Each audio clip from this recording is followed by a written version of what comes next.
মাওলা, আমি তো গুনাহ করেছি, তোমার দরবারের আসামি। মাওলা তুমি যদি মাফ করে দাও, আমাকে প্রশ্ন করার কেউ নাই, আমাকে জিজ্ঞেস করার কেউ নাই, আমাকে আটকানোর কেউ নাই। বান্দা যখন অনুতপ্ত মন নিয়ে বারবার বলতে থাকে, রব্বে করিমের রহমত তাকাইতে থাকে, তাকাতে তাকাইতে এক সময় রব্বে করিম বলে, বান্দারে তোর বলার ধরনটা পছন্দ হয়েছে, তোর ডাকার ধরনটা পছন্দ হয়েছে, তোর চোখের পানি পছন্দ হয়েছে, তোর বলাটা পছন্দ হয়েছে।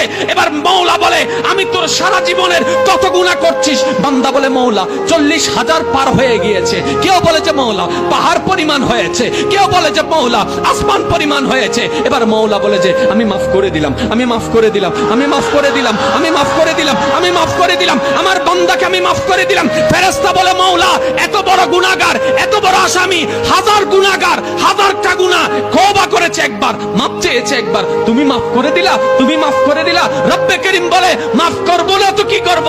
বান্দা